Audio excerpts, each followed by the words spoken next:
This is a reading from the poem of the Man God by Maria Valtorta, Volume 2, Episode 266.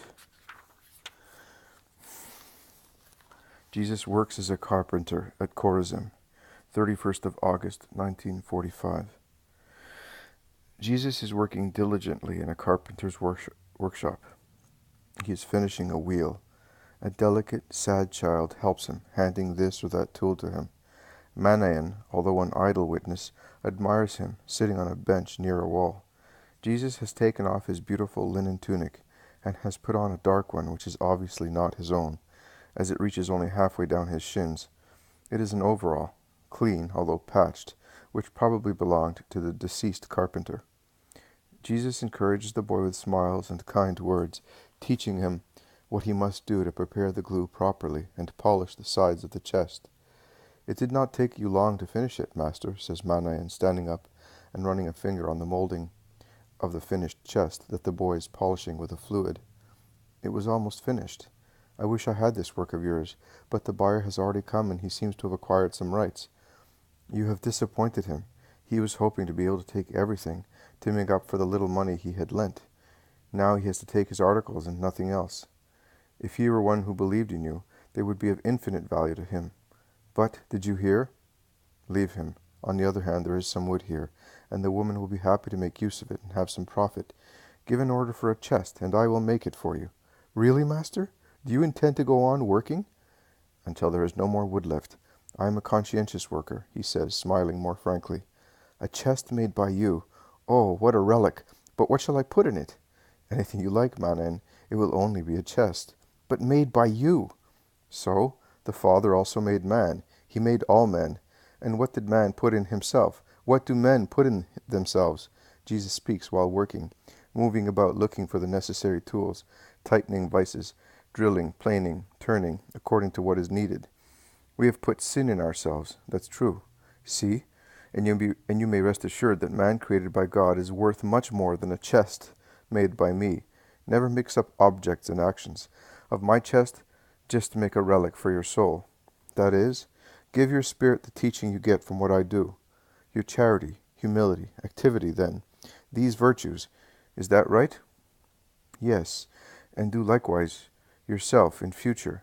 "Yes, master, but will you make me a chest?" "Yes, I will, but since you still consider it a relic, I will make you pay for it as such. Thus they will be able to say that at least once I have been greedy for money, but you know for whom the money is. For these little orphans. Ask me whatever you want. I will give it to you. At least it will justify my idling while you, the Son of God, are working." "Agreed.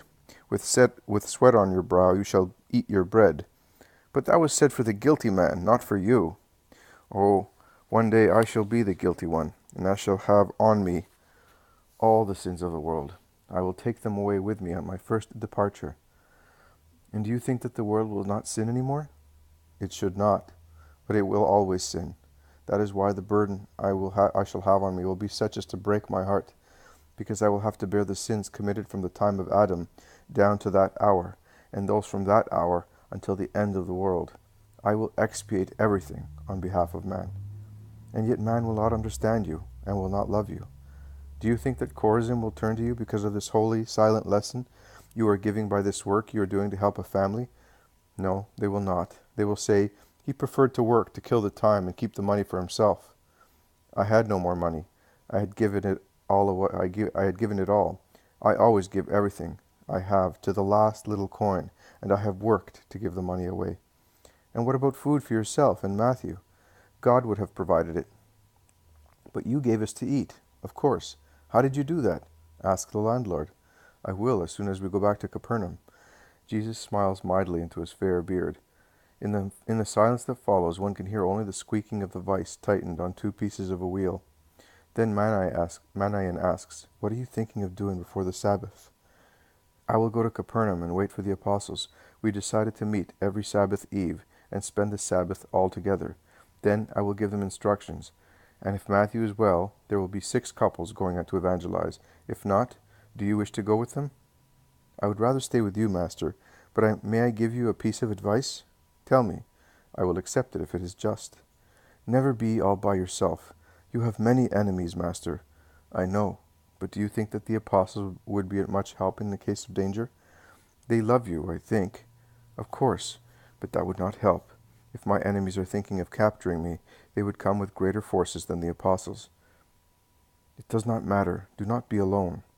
In 2 weeks' time, many disciples would join me. I am going to prepare them to send them to evangelize as well. I will no longer be alone. Do not worry. While they are talking thus, many curious people of Korazim come to eye them, and then go away without speaking. They are astonished seeing you work. Yes, but they are not so humble as to say, that is how he teaches us. The best ones I had here are with the disciples, with the exception of an old man who died. It does not matter.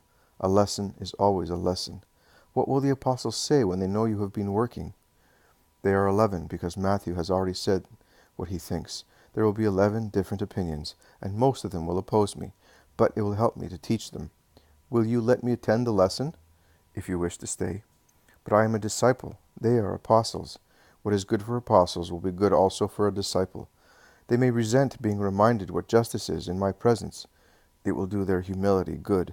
Stay, Manaen. I keep you willingly with me, and I remain willing with you. The woman shows herself and says, Your meal is ready, master, but you are working too much. I am earning my bread, woman, and here is another customer. He wants a chest as well, and he will pay a good price for it.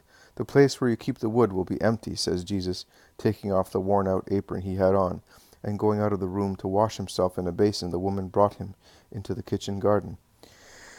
And with one of the uncertain smiles that reappear after a long period of deep sorrow, she says, The place for the wood empty, the house full of your presence, and my heart in peace. I am no longer afraid of tomorrow, master, and you, be not afraid that we may ever forget you. They enter the kitchen, and it all ends.